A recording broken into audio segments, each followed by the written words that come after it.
झारखंड में नगर निकाय चुनाव के परिणाम आ गए हैं और इस परिणाम में बीजेपी को बहुत बड़ा झटका लगा है। हालांकि कई सीटों पर बीजेपी की जीत हुई है, लेकिन ये जीत भी हार से कम नहीं है। हम हार से कम किस लिए बात कर रहे हैं, क्योंकि बीजेपी का प्रदर्शन जो है वो इस चुनाव में खराब रहा है और सबसे बड़ी लूज़र बन के बीजेपी यहाँ पर उभरी है। और सबसे बड़ा अगर कहिएगा कि सिकंदर, तो सिकंदर झारखंड मुक्ति मोर्चा इस चुनाव में बन के निकली है, जहां पर झारखंड मुक्ति मोर्चा को कई सीटों पर जीत मिली है। कई सीटों पर उसके पद पर मेयर, उसके जो झारखंड मुक्ति मोर्चा समर्थक उम्मीदवार थे वो चुनाव जीते हैं, मेयर बनेंगे, नगर परिषद के अध्यक्ष बनेंगे। तो ये अगर इसका विश्लेषण किया जाए इस चुनाव का, तो ये समझ में आता है कि बीजेपी के समर्थक जो उम्मीदवार थे उनकी बड़ी संख्या में हार हुई है और जो शहरों की सीट है उस पर भी बीजेपी लूज करते हुए बीजेपी ने उन सीटों को लूज किया है। हालांकि जो अगर रांची शहर की बात करें तो रांची शहर में जरूर बीजेपी की रोशनी खलको चुनाव जीत गई। एक वार्ड पार्षद से मेयर तक का उन्होंने सफ़र तय किया है और उन्होंने जो कांग्रेस समर्थित उम्मीदवार थी, जो रांची की पूर्व मेयर रह चुकी है रमा खलको, उनको चुनाव में हार दी है। लेकिन इस चुनाव में जो रमा खलको की हार हुई है, रोशनी खलको की जीत हुई है, इसके पीछे बहुत बड़ा किरदार झारखंड मुक्ति मोर्चा के उम्मीदवार और आरजेडी के उम्मीदवारों का है। क्योंकि जितने अंतर से रमा खलको की हार हुई है, उस अंतर को अगर आप देखेंगे तो जो झारखंड मुक्ति मोर्चा के जो उम्मीदवार थे उनको उससे ज़्यादा वोट मिले थे।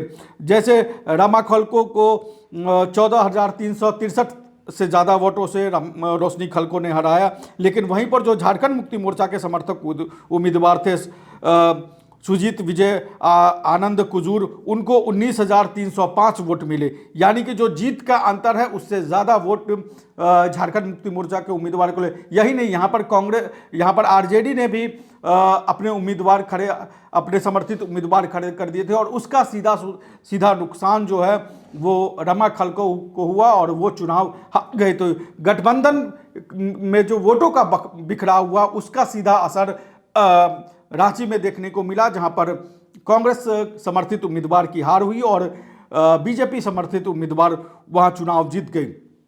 और उसके बाद अगर आप देखेंगे कि जो दूसरा सबसे दिलचस्प चुनाव था वो धनबाद की सीट पर रहा। हालांकि उसकी आधिकारिक घोषणा नहीं की गई है, लेकिन वहां पर उस सीट का अगर विश्लेषण करेंगे तो उस सीट पर जो संजीव सिंह, जो बीजेपी के पूर्व विधायक रह चुके हैं या बीजेपी के बागी विधायक हैं, बागी उम्मीदवार हैं, वो पहले नंबर पर हैं और दूसरे नंबर पर झारखंड मुक्ति मोर्चा के उम्मीदवार है और तीसरे नंबर पर बीजेपी के उम्मीदवार है। यानी कि ये सीट जो बोकारो की सीट है वो भी बीजेपी के जो है वो हाथ से निकल गई। और मानगो, जहां पर पहली बार चुनाव हो रहा था, इस चुनाव में जो सुधा गुप्ता है, पूर्व स्वास्थ्य मंत्री, कांग्रेस के नेता बन्ना गुप्ता की पत्नी, वो चुनाव जीत गई हैं। उन्होंने बीजेपी के उम्मीदवार को वहां पर हराया और वहां पर बीजेपी के बागियों ने ही एक तरीके से कहे तो बीजेपी के लिए मुसीबत खड़ी कर दी और कांग्रेस के उम्मीदवार वहां से सुधा गुप्ता वहां से चुनाव जीत गई। पलामू की अगर बात करेंगे तो पलामू की सीट पर जो फार्मूला अगर आप देखते हैं कि रांची में लागू हुआ, वही फार्मूला पलामू की सीट पर भी लागू हुआ और उसी फार्मूले के तहत वहां पर बीजेपी उम्मीदवार की वहां जीत हो गई। जो अरुणा शंकर, जो मेदिनी नगर सीट से मेयर की बीजेपी समर्थित उम्मीदवार थी, उन्होंने कांग्रेस के उम्मीदवार नर्मदा त्रिपाठी को हराया। और यहाँ पर भी एक बड़ा कारण बना, क्योंकि यहाँ पर झारखंड मुक्ति मोर्चा ने अपने उम्मीदवार खड़े कर दिए और उसका सीधा फायदा अरुणा शंकर को हुआ और वहाँ पर मेदिनी नगर में उन्होंने जीत दर्ज कर ली। तो ये जो हम बातें कर रहे हैं कि जो गठबंधन के उम्मीदवारों में जो वोटों का बिखराव हुआ उसका सीधा फायदा बीजेपी को हुआ, लेकिन बीजेपी ने लूज कहाँ किया। हालांकि इस चुनाव को अगर देखें तो दो बड़े नाम चुनाव हार गए हैं। बड़े नाम, बड़े शख्सियत की अगर आप बात करें तो झारखंड मुक्ति मोर्चा के राज्यसभा सांसद महुआ माझी के बेटे, जो रांची के वार्ड 18 से चुनाव मैदान में थे, उनकी हार हुई है। तो ये एक बड़ा बदलाव देखने को मिला है। ये सबसे हाई प्रोफाइल अगर कहा जाए तो रांची में सबसे हाई प्रोफाइल सीट थी और वहाँ पर सांसद के बेटे का चुनाव हारना एक तरीके से कहे तो बहुत बड़ा उलटफेर के तौर पर आप इसको देख सकते हैं। वहीं दूसरी ओर अगर बात करते हैं तो चक्रधरपुर नगर परिषद है, वहाँ पर झारखंड मुक्ति मोर्चा के जो समर्थक उम्मीदवार है सन्नी उरांव, जो विधायक के झारखंड मुक्ति मोर्चा के विधायक के जो है वो जो चक्रधरपुर के विधायक हैं सुखराम उरांव, उनके बेटे हैं। उन्होंने जो दशरथ गगड़ई जो झारखंड मुक्ति मोर्चा के विधायक हैं, उनके भाई को चुनाव में जो विजय गगड़ई, जो हालांकि ये विजय गगड़ई बीजेपी के समर्थित उम्मीदवार के रूप में खड़े थे, तो उनको चुनाव मैदान में हरा दिया। तो एक सांसद के बेटे के चुनाव में हार हुई, दूसरी तरफ जो है विधायक का भाई चुनाव हार गया। तो ये लोकतंत्र की खूबसूरती भी है कि चाहे बड़े नाम हो, उन बड़े नामों को भी चुनाव में हार का सामना करना पड़ता है। और जो हम शहरी सीटों की बात कर रहे थे कि बीजेपी ने कहाँ शहरी सीट गंवाए, तो अगर हजारीबाग और रामगढ़ जैसे शहरी सीटों पर बीजेपी को हार का सामना करना पड़ा है, ये बीजेपी के लिए बहुत बड़ा झटका है। क्योंकि जो हजारीबाग की अगर बात करेंगे तो वहाँ पर अरविंद राणा, जो एक तरह से कहा जाए तो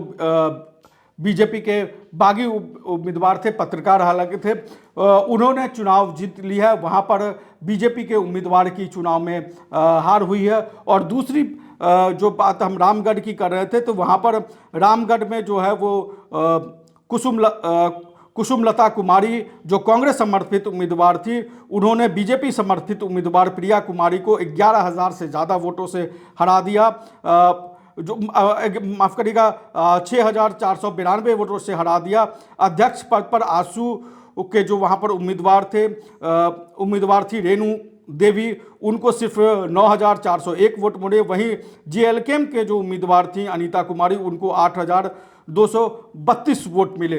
तो ये चीज़ें हम आपको इसलिए बता रहे हैं क्योंकि जो रामगढ़ या बोकारो जैसी रामगढ़ या हजारीबाग जैसी सीटें हैं जो कि शहरी एक तरीके से सीट मानी जाती हैं, उन सीटों पर बीजेपी की हार हुई है। और ये जो नगर निकाय का चुनाव है, आमतौर पर शहरी वोटरों का चुनाव माना जाता है। और वहाँ पर जो है बीजेपी अगर हारती है तो ये बीजेपी के लिए चिंता का विषय है। और जो हम गेनर की बात कर रहे थे कि सबसे ज़्यादा गेन किसने किया है, तो दो ऐसी सीटें हैं जहां जो झारखंड मुक्ति मोर्चा के कब्जे में आई हैं, जो बहुत ही चौंकाने वाली सीट है। और एक सीट है देवघर की सीट। देवघर जहां पर आपने देखा होगा कि इस तरीके से जो बीजेपी के सांसद हैं निशिकांत दुबे, उन्होंने रीता चौरसिया के समर्थन में प्रचार किया था। तो वहां पर जो देवघर की सीट है, वहां पर बीजेपी की उम्मीदवार रीता चौरसिया चुनाव हार गई। वहां पर झारखंड मुक्ति मोर्चा समर्थित उम्मीदवार रवि राउत वहां से चुनाव जीते हैं, वो देवघर के नए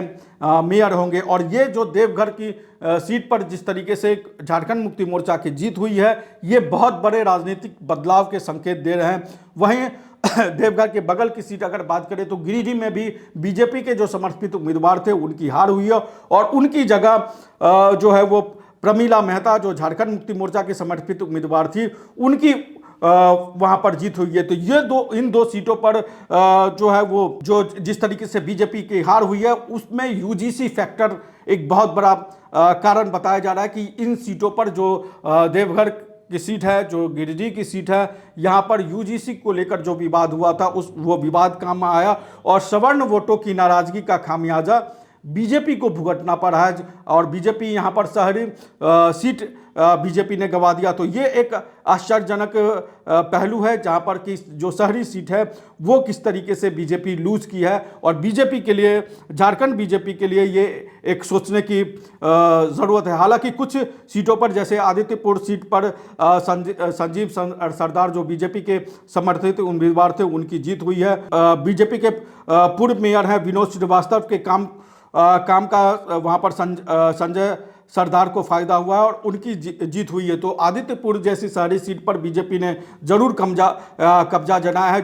लेकिन जो देवघर और गिरिडीह जैसे सीट अगर वो बीजेपी गंवाती है, धनबाद जैसी सीट बीजेपी गंवाती है, तो ये बीजेपी के लिए बहुत सोचने की चीज़ है कि किस तरीके से बीजेपी के हाथ से उनके कोर वोटर जो है वो खिसकते जा रहे हैं। तो ये हमने आपको ऊपरी तौर पे चुनाव का विश्लेषण बताया। अगर इस चुनाव का पूरी तौर पे अगर विश्लेषण करेंगे तो इसमें अलग अलग तरीके से हम सीटों के विश्लेषण भी आने वाले वीडियो में करेंगे, जिसमें हम दिखाएंगे कि झारखंड मुक्ति मोर्चा किस तरीके से इस पूरे चुनाव में सबसे बड़ी शक्ति के रूप में उभरी है। आगे करेंगे कि आसू और जेएलकेएम जो जयराम महतो पहली बार इस चुनाव में अपने उम्मीदवार उतारे थे, उनका क्या हाल हुआ। आसू के उम्मीदवार का, आसू समर्थित उम्मीदवारों का क्या हाल हुआ। हालांकि सुदेश महतो ने चुनाव प्रचार नहीं किया था, उन्होंने कहा कि वो चुनाव प्रचार नहीं करेंगे, लेकिन इसके बावजूद भी आसू का किस तरीके से प्रदर्शन रहा, कैसे आसू से जुड़े हुए बड़े बड़े लोगों की चुनाव में हार हो गई। और ये बताता है कि किस तरीके से झारखंड में नई राजनीति में नए बदलाव की एक तरीके से हम कहें तो शुरुआत हो गई है। और इस पूरे अपडेट पर हम जो नगर निकाय के चुनाव हुए हैं उसके जो परिणाम आए हैं उसका अपने तौर पे हम विश्लेषण करेंगे और अपने दर्शकों के पास उसको लेकर आएंगे, और जो इसमें दिलचस्प पहलू होगा वो हम अपने दर्शकों को जरूर बताएंगे। नमस्कार, जोहार। रॉयल इंडिया में आपका स्वागत है। भारत के सबसे विश्वसनीय सोलर मोटर पंप और MPPT कंट्रोलर निर्माता रॉयल इंडिया का high performance movable trolley solar water pumping system प्रस्तुत है। बेहतर दक्षता के लिए डिजाइन किया गया और आसानी से ले जाने योग्य। सरकारी परियोजनाओं के लिए अनुमोदित देश भर के कॉन्ट्रैक्टर्स और एजेंसियों की पहली पसंद। MNRE द्वारा अनुमोदित, उल प्रमाणित, उद्योग मानकों के अनुरूप स्वदेशी उत्पाद। सार्थक ऊर्जा समाधान के लिए हमारे साथ साझेदारी करें। आज ही संपर्क करें।